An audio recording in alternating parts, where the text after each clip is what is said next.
Okay, it says I'm live. I don't know if they're deliberately screwing with my connection when I mention certain things or because I'm talking about a hospital that I'm in.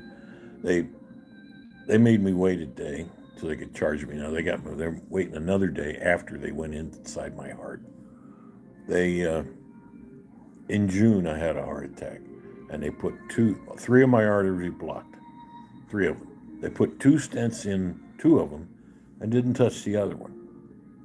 They're saying, well, your heart trains itself, it reroutes the blood through other veins. I'm like, oh. So a few months later, a couple of days ago, in the ice cold, I have another one.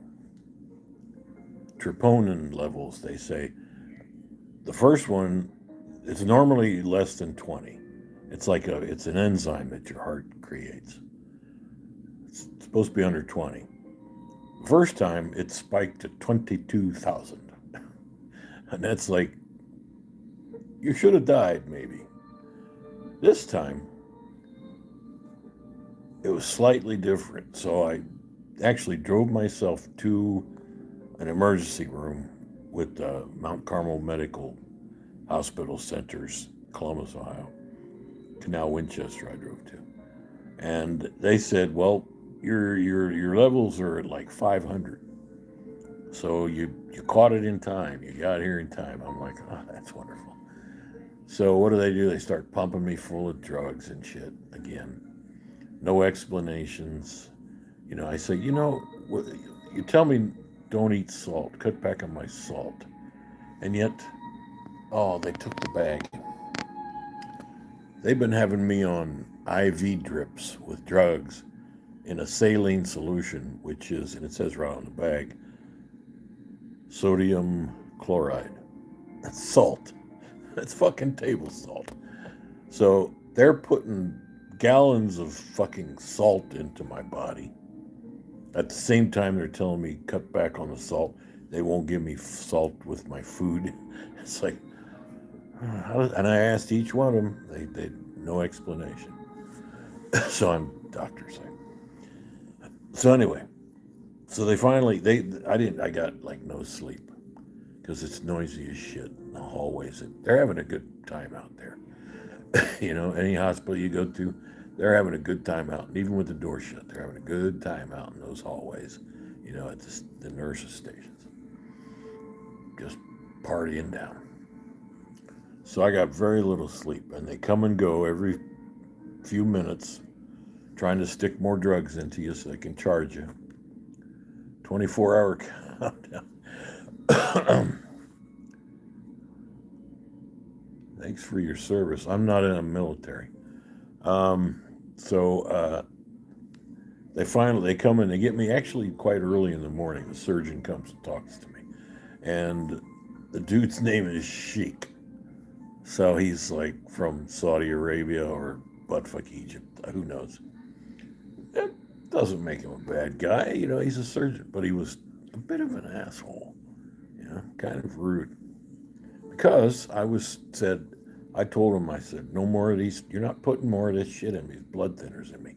I said, they gave me aspirin. Oh, they gave me aspirin. They don't talk to one another, and each doctor wants to throw another drug at you because Pfizer, Merck, or somebody is paying them. So they take me down and they prep you. They stick you on an uncomfortable slab and they prep you. Asian doctors, very likely, more knowledge. So they prep you, and then they go in right here into your arm.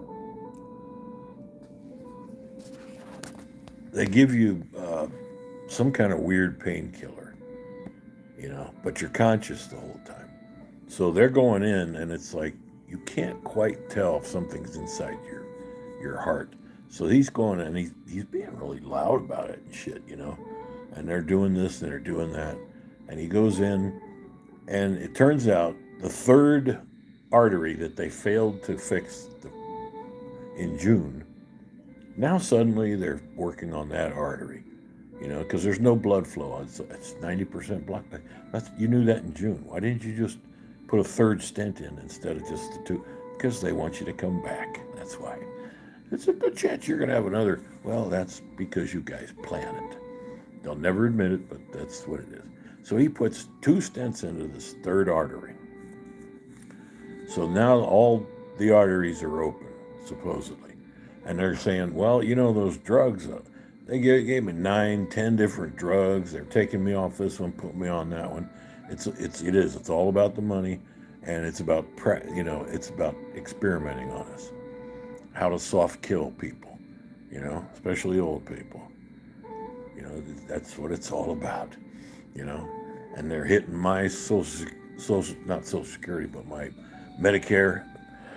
And luckily, luckily I still have Medicaid that picks up the slack, because they still want to charge you. It's a $10,000 procedure and another $5,000 here and $2,000 there. But Medicare, they're only going to pay $1,500, and the doctors say, okay, so they're overcharging because they know they're not going to get that. So they settle for, and the bill goes to $200,000, the first time around. Fucking outrageous. I'm just so done with all this.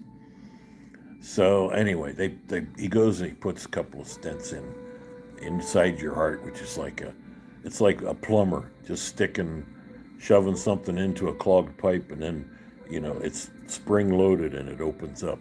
So they're not really curing you. They're just, putting a bandage on putting a Band-Aid on a fucking gaping head wound, So, and they wheel me out, and every single nurse, every single guy that transports you, every single person coming and going is like, yeah, we agree, we know what's going on, and I'm discussing with all of them. Yeah, we know what's going on. I say, and but people at the top are getting rich. Fucking new CEOs at all the hospitals in Columbus. Very interesting. And they're getting $5 million a year, $2 million a year, $3 million a year. The CEO, and they're all these DEI hires. They're all women of color. Someone's knocking at the door. Yes. Yeah. Dr. Aron, I'm the hospital doctor caring for you today. Okay, hang on.